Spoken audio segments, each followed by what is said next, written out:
Ça roule. Bonsoir tout le monde, on va prendre 2 petites minutes de votre attention pour vous présenter un peu le projet. Donc déjà bienvenue à tout le monde, on entend que ça travaille un peu en cuisine. L'idée c'est qu'on fait rarement ce genre de choses, donc on a tous les midis on accueille des personnes pour manger, mais le soir c'est rarement ouvert, c'est ouvert que les mercredis soirs pour des soirées jeux. Ce soir on l'a privatisé pour vous faire une petite présentation de ce qu'on est capable de faire dans l'optique de potentiellement travailler ensemble en décembre pour le gala. Donc on vous proposera plusieurs choses, c'est affiché sur le menu qui est juste derrière vous là.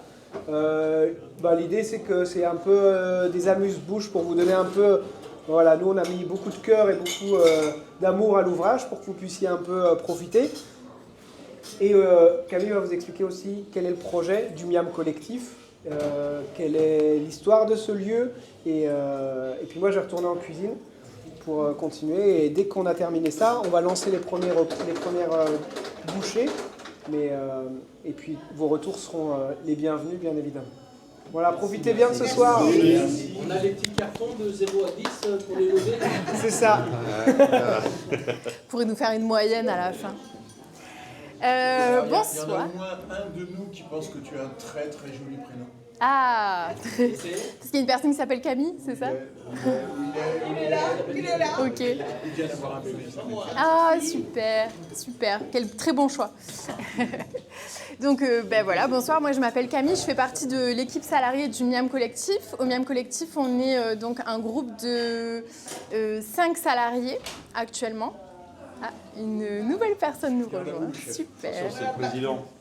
Donc voilà, comme je vous disais, on est une équipe de 5 salariés et surtout, on est une association portée par près de 200 bénévoles qui s'activent du coup pour faire vivre cette structure.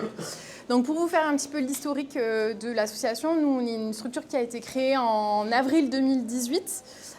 L'idée de départ, c'était un groupe d'habitants et d'habitantes de Perpignan qui avaient envie de remédier un petit peu aux difficultés du centre-ville, notamment les lieux fermés, peu d'espace d'accueil social, ouverts de manière inconditionnelle. Voilà. Et nous, on avait tout un projet autour de l'alimentation.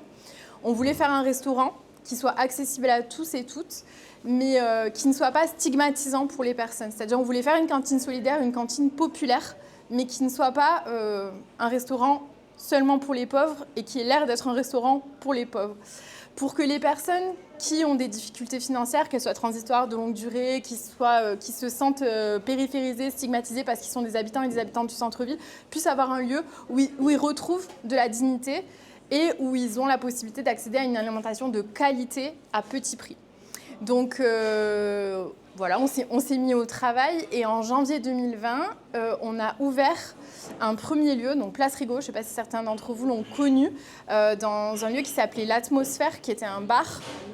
Et donc nous, à l'époque, on servait le midi, comme on continue à le faire, mais donc on servait à l'époque des repas. Et nous, le principe du coup de base, c'est le prix libre. Donc ça veut dire que vous payez en fonction de vos moyens ce que vous pouvez. Et pour réaliser ça, on a mis en place des partenariats avec des entreprises, notamment de distribution de fruits et légumes bio, Biocoop, ProNatura, l'École de la Terre, qui est un chantier d'insertion en agriculture biologique.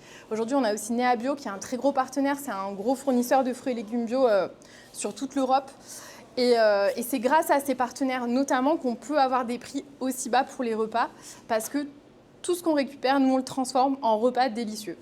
Et le projet, c'était aussi de faire une cuisine végétarienne pour qu'elle ne soit pas, qu'il n'y ait pas de limite à ce qu'on a dans l'assiette, c'est-à-dire si vous ne mangez pas de porc, il y a quand même à manger.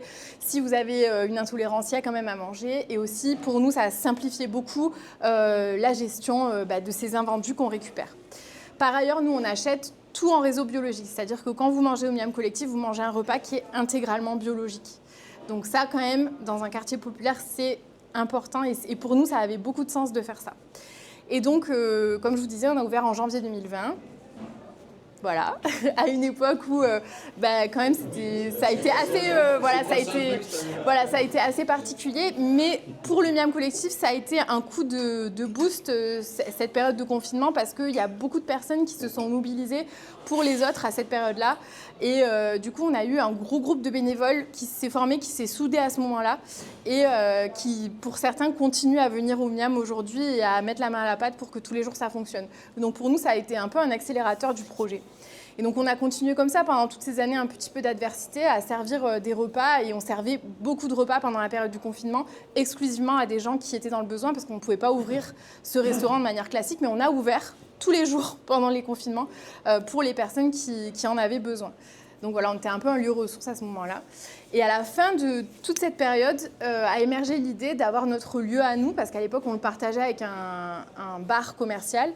Et nos deux projets, au bout d'un moment, n'étaient plus tellement en cohérence, parce que nous, on a un projet associatif solidaire avec l'idée d'un accueil inconditionnel. Et il y avait un bar commercial à côté qui avait lui-même ses projets. Et donc, au bout d'un moment, ces deux projets-là ne pouvaient pas cohabiter.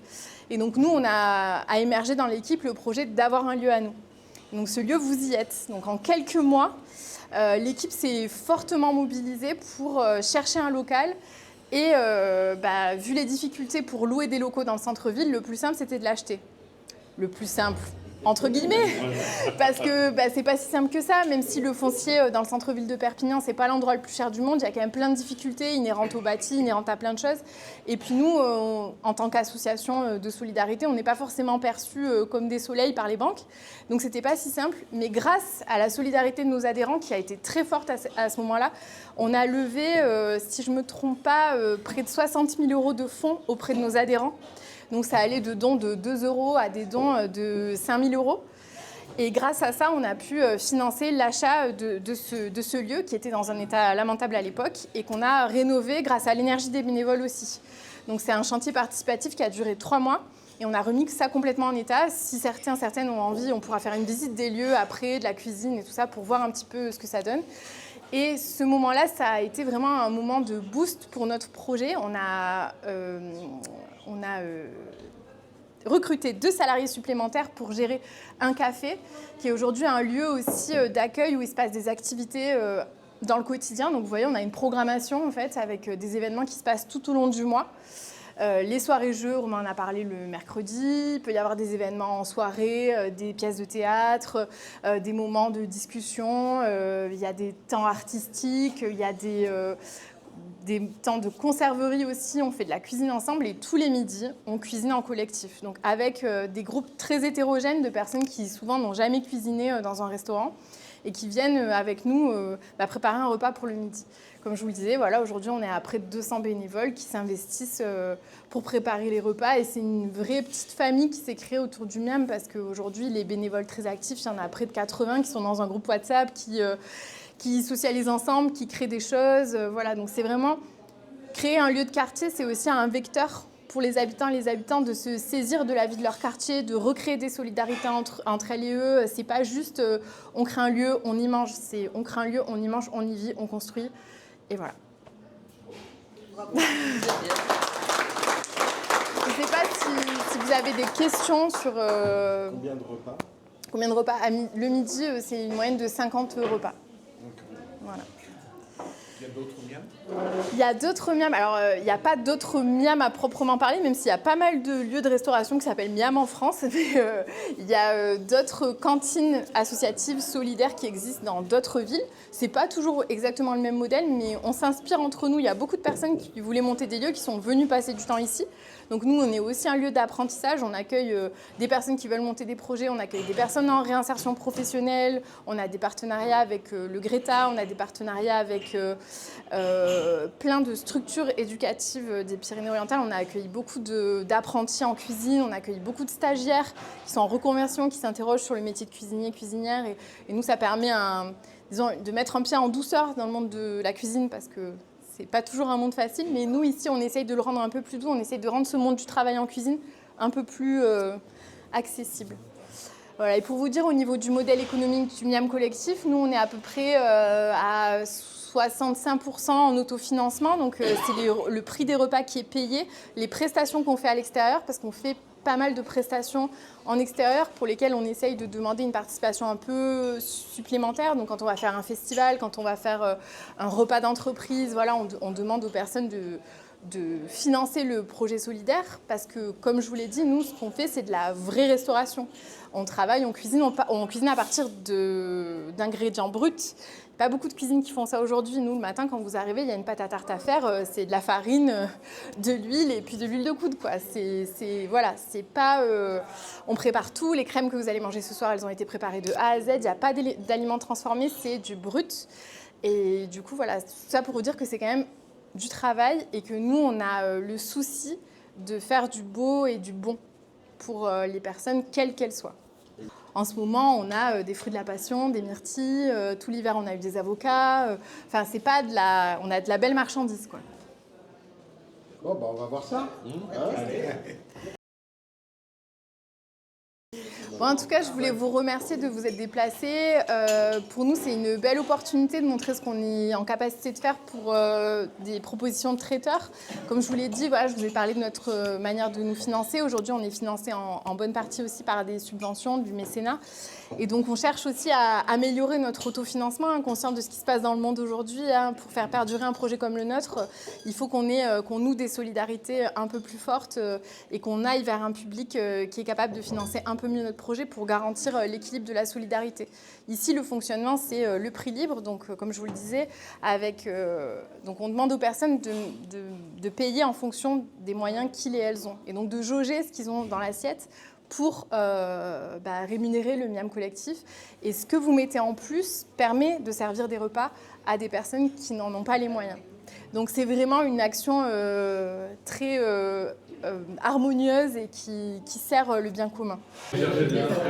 Alors, des ravioles maison aux choux et aux champignons avec un bouillon parfumé.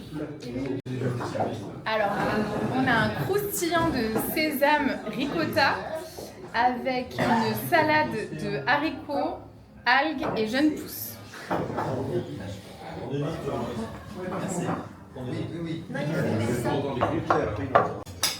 La dernière fois, la moitié brune, nous sommes allés au Metz. C'est curry, coco, lentilles corail.